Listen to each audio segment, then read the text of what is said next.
Hey everybody, it's David Frost with the Frost Real Estate team at eXp. Today's video we're going to cover, as a buyer, can you move into your new home before you even own it? All right, look, so we get a lot of questions routinely, especially when we're in a contract with buyers. Can they move in early or prior to them owning the property? And the answer is yes. So today's video, I want to cover some things that are very important if you're a buyer and you are looking to move in prior to closing. Number one, what you need to remember, and this is all only for North Carolina, of course, isn't for other states. Other states are going to have different rules stuff. But number one is it's a temporary possession. This is not a rental lease or tenant to owner lease. It's not going to be the same type rental lease that you're used to, okay? But it's a temporary stay. So here, it used to state in the contracts, it was 14 days at the max. So I still go by that, although the document only doesn't say that anymore. But so I would say 14 days or less, you can move in early, but it's temporary. Number two, once you move in as a buyer, understand that you're waiving all repairs from that point on. It's an as is. You are accepting the property as its current condition. So you cannot ask the seller to come back in and do more repairs once you move in. You've accepted the property.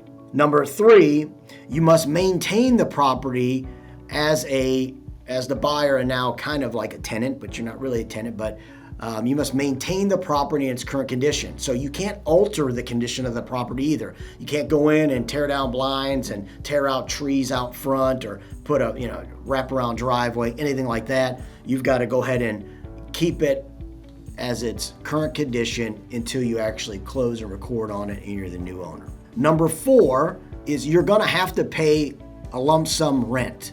Okay, so that's going to be negotiated, but it's generally $30 to $50 a day here, and that's going to be paid upfront prior to you moving in, but you will have to pay that. Also keep in mind, any day after the original closing date that was agreed to in the contract goes past that date, you're going to have another fee or more rent coming if you don't close by the agreed upon date. Number five is you're going to have the utilities turned on in your name.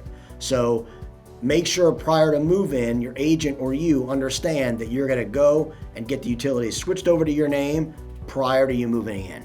Number six, you're going to have to maintain the lawn and trash service. I mean, it's kind of common knowledge that you would do that, but sometimes it's not as common as you think. So, but trash and lawn maintenance is going to be on you once you move in, not the seller to maintain. Number seven, you're going to have renter's insurance if you want your stuff to be covered. So if you move in and there's a fire or something like that, if all your furniture and everything's in there and you don't have rental insurance on that stuff, you're out of luck and you can't hold the seller liable. Number eight, you can't assign the early possession agreement, right? Or sublet it. You can't have your buddy now take it over and move in or friends or whatever. It's only to you and only you as the buyer or your spouse. Hopefully all of these helped you understand moving into a house prior to you actually owning it, and gives you a little bit of guidance on what that would take. All right, till next video, have a great week, weekend, month. Take care.